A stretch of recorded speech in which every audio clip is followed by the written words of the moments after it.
Com certeza nós não esqueceremos o ano de 2020. Em 11 de março foi decretada a pandemia mundial, que causou a morte de mais de 6 milhões de pessoas no mundo todo. Só no Brasil foram mais de 600 mil mortes até 2022. A palavra esperança, então, se tornou a mais pesquisada no Google. O que nós fizemos para levar essa esperança a eles? É o que nós queremos compartilhar com vocês. Quem nós somos? Olá, meu nome é Arthur. Sou Isabelle, eu sou aqui de Alegrete. Meu nome é Daniele. Meu nome é Leonardo. Nós somos conectados.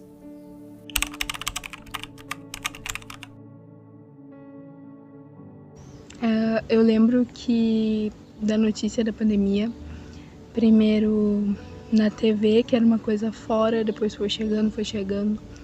Chegou aqui em Alegrete, eu lembro que a gente sabia a pessoa que tinha trazido, então todo mundo ficou meio revoltado. Eu estava no PG quando eu descobri essa notícia. Eu lembro que uma pessoa pegou o celular, leu e comentou: vocês estão sabendo que tem um vírus aí que está se espalhando? E eu confesso que eu não acreditei muito, não dei muita bola. Eu imaginei que fosse ser mais uma dessas doenças que afetam um lugar que geralmente se consegue resolver sem maiores problemas. Até porque havia a ideia de que países tropicais não teriam problema por conta realmente do clima. Então eu imaginei, os países aqui tropicais, eles não vão ser afetados. E os países polares, que seriam os maiores, que teriam mais problemas, seriam mais arriscados, o inverno está indo embora, já estava perto do inverno acabar nesses países. Então eu imaginei que ia se resolver e mais uma vez ia voltar à normalidade. E não foi. Eu não lembro ao certo onde eu estava, mas eu reagi bem preocupado com a saúde, né? Porque a gente via ali, começou ali pela Itália, a gente via que muita gente estava morrendo e a gente via aqueles vídeos de pessoas, de vários caixões e tal, eu fiquei bem preocupado. Quando descobri a notícia, eu estava no ensino médio, eu lembro, e haveria uns 15 dias de recesso, e esses dias se estenderam mais do que a gente imaginava. Acabou que eu acabei a escola, o terceirão, cursinho, primeiro ano da faculdade, e ainda aquela situação não havia passado, ainda estava tudo acontecendo. Então realmente foi algo que mudou a nossa vida do dia para a noite, né? E foi algo muito repentino, assim. Minha pior lembrança dessa época é tudo. Realmente 2020 foi o pior ano da minha vida, particularmente falando, porque com as coisas do colégio, primeiro eu comecei a ter muita ansiedade. E aí eu não sabia o que era, eu nunca tinha tido. E aí depois eu comecei a ter crise de ansiedade. Depois eu melhorei um pouco, porque eu consegui me organizar. E aí em setembro, o meu tio, esse que morava comigo, ele faleceu e eu era muito próxima dele, então isso mexeu muito comigo. Aquela coisa toda do luto. Depois, no início de 2021, eu perdi a minha Dinda pré-Covid. Foi um choque, um baque para toda a família, porque a gente via na TV e a gente nunca imagina que vai acontecer com a gente. Só que quando aconteceu foi, sabe? E menos de 2 meses depois eu perdi a minha tia pra Covid também, que foi muito rápido. Meu tio também ficou mal no hospital, a gente tava com muito medo de perder ele também. Depois ele veio pra cá, foi assim, horrível, minha ansiedade piorou. Eu comecei tratamento, eu fui diagnosticada com depressão e com ansiedade grave. Comecei a me tratar, me medicar. Eu vivia medicada, gente, era horrível.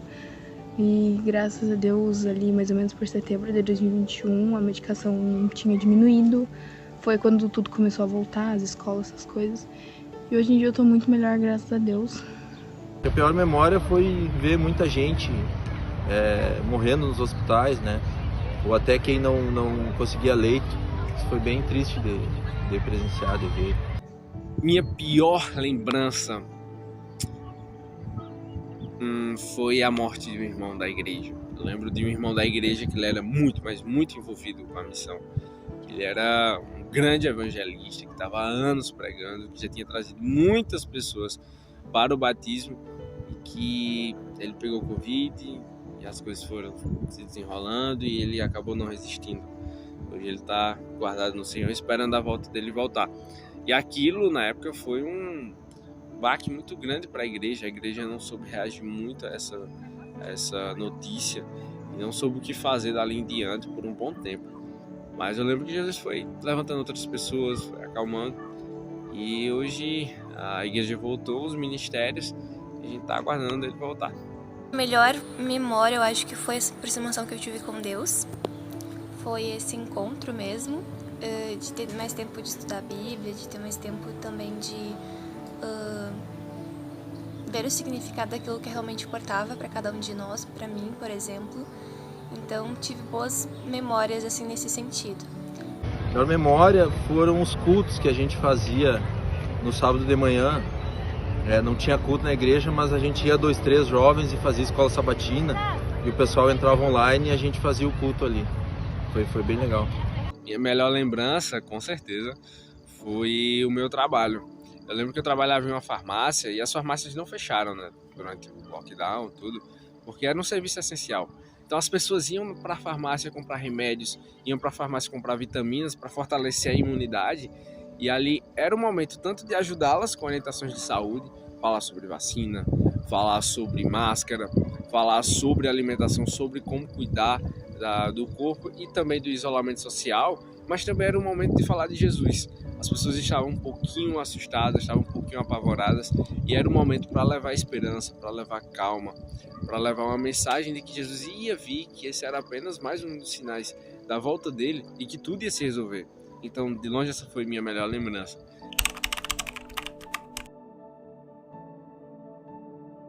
Comecei a me envolver mais, querendo ou não. A gente entrava às vezes no Meet e todo mundo era toda a região, né? Itaqui, Uruguaiana, São Borja, para discutir uns assuntos bem legais. Eu lembro que fizeram sobre feminismo, eu não pude participar, e sobre o homossexualismo, que eu participei e eu achei bem legal. Eu lembro que saiu o decreto que não podíamos se reunir na igreja e a gente teve ideia de fazer lives, de fazer encontros pelo Google Meet, pelo Zoom. Então a gente fez muita coisa online que foi bem interessante, bem legal para os jovens da Alegrete. A minha relação com os jovens acabou que eu não consegui estabelecer quase muitos contatos, porque eu estava chegando e já cheguei com tudo à distância, então foi algo difícil. Mas agora realmente fui criando bastante laço com os jovens, mas de certa forma a gente ainda conseguia manter alguns contatos, mesmo que de forma online. Eu conseguia me comunicar com alguns, consegui conhecer alguns. E agora, né, presencialmente é muito melhor. Mas de certa forma sim, a gente conseguia fortalecer uns aos outros, mesmo que à distância a gente ainda conseguia manter um contato. E assim que todo mundo tomava consciência de que era necessário adaptar as atividades para o meio online, no começo foi tudo meio conturbado, nem todo mundo sabia mexer muito bem com lives, com som, com vídeo, com câmeras, mas aos pouquinhos começaram a haver essas adaptações. Eu lembro que o maior problema foram com as pessoas de mais idade, que elas não tinham muita familiaridade com as tecnologias, mas eu lembro que foi aos poucos e que deu certo. Mudou no sentido de mais comprometimento, né? A gente sempre trabalhou com jovens antes da pandemia, mas a pandemia, de certa forma, ficou aqueles que realmente queriam, né? Isso fez bastante diferença.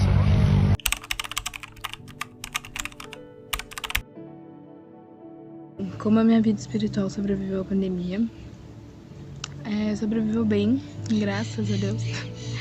Porque, apesar de todas as perdas, eu não julguei Deus em nenhum momento.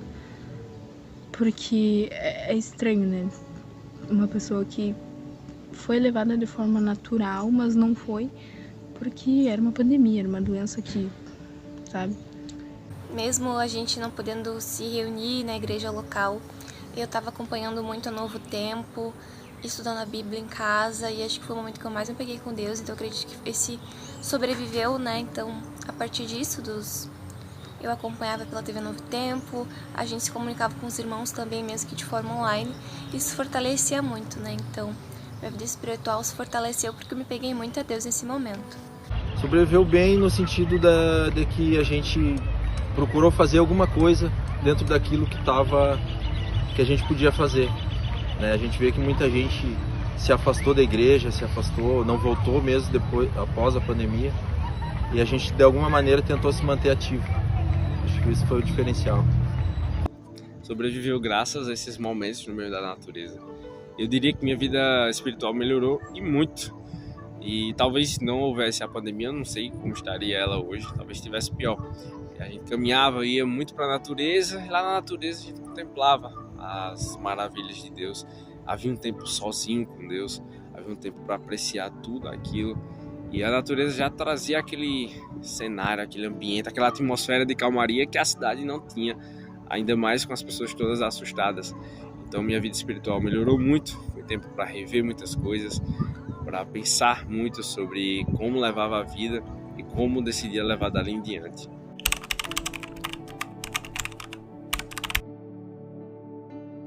Eu enxergo Deus da mesma forma que eu enxergava antes, sabe, de tudo isso. Eu só reforçou aquilo como eu enxergava Ele. Continuei vendo como um pai amoroso, como um pai que cuida de nós e que, por mais que permita que a gente passe certas coisas, Ele jamais nos deixa sozinho nas situações difíceis. Eu vejo Ele definitivamente como meu melhor amigo, porque foi Ele que esteve do meu lado todo esse tempo. Quando eu tive minhas crises, quando eu tive no meu pior momento, quando eu tava triste, com saudade, principalmente do meu tio, era ele que estava comigo. Então eu sei que foi ele que me consolou todo o tempo. Hoje eu enxergo Deus de uma maneira muito mais palpável, de uma maneira muito mais real, como se Ele estivesse aqui, quase materializado, como se a gente quase pudesse tocar. Pois além de ser, apesar de ser um Deus que Ele vai permitir que as coisas ocorram para nos provar, Ele faz tudo isso por amor, e Ele está ali para nos ajudar, Ele está ali para nos levantar, Ele está ali para ser a solução dos nossos problemas. Enxergo Deus como sendo aquele protetor, né? Porque sobrevivemos à pandemia, e apesar da pandemia a gente seguiu se reunindo, a gente seguiu se encontrando, fortalecendo os laços, e é isso.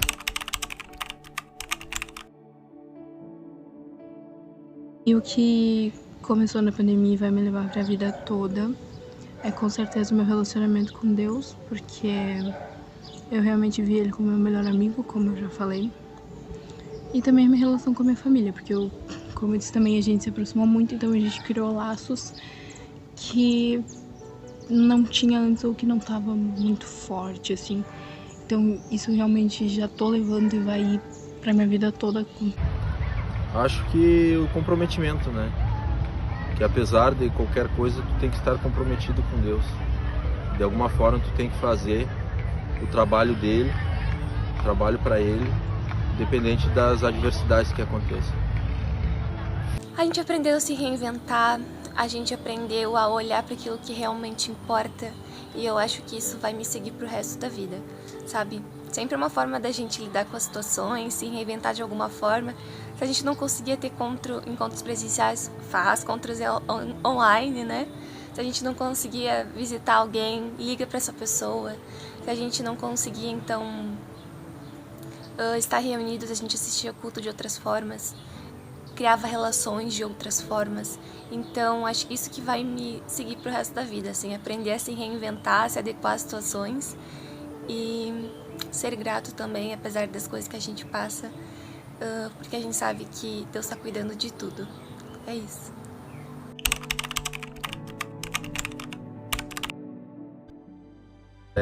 Eu não sei o que falar para alguém do futuro, no sentido, imagina se tu não puder ir na igreja, se tu for proibido de ir na igreja, se tu for... e não for uma coisa que foi um governo que estabeleceu, foi uma doença. Então, você que não viveu isso, procure se colocar no lugar de quem viveu isso. Primeiramente, não queiram viver um momento histórico na vida de vocês. E segundo, se preparem, porque está cada vez mais perto da volta de Jesus. porque a pandemia foi um grande sinal e se vocês estão vendo mais pra frente é porque Jesus ainda não voltou, então se preparem. Bom, acho que a mensagem que eu deixo é que, assim como a gente passou por tudo isso agora, e foi muito difícil, eu também sei que haverão coisas piores. Nós estamos no tempo dos fins, no tempo do fim, né? Então a gente ainda vai viver muita coisa assim. E o que a gente pode fazer hoje é se apegar a Deus, para que a gente possa passar por ainda tribulações maiores, fortificados no Senhor. Então, se eu posso lhe deixar um conselho, é se apegue ao Senhor. Sabe, conheça melhor a Deus, se apegue ao Senhor e Ele vai te dar forças para passar por tudo isso ainda, que virá, né? E tudo isso que a gente já passou, se eu tô aqui, se eu tô bem e posso agradecer, é pelo Senhor, sabe? Agradecer pelos livramentos, por tudo que eu passei, por o que a gente ainda passa, e é pelo Senhor. Ele foi a minha fortaleza e continua sendo e continuará sendo ainda, com as próximas coisas que virão. Tudo muda muito rápido. Tudo muda muito rápido. Se Jesus já estava perto de voltar em 2020, está mais perto ainda hoje, dia 28/11/2022, ele está mais perto ainda quando você estiver ouvindo esse vídeo. Eu não sei quando você está ouvindo esse vídeo, mas pode ter certeza que você está nos 45 do segundo tempo, assim como a gente já está hoje, a gente já está na prorrogação, Jesus está voltando e as coisas estão acontecendo muito rápido. Então o momento para se entregar, o momento para buscar, o momento para abandonar os velhos hábitos, as velhas práticas é hoje, é agora.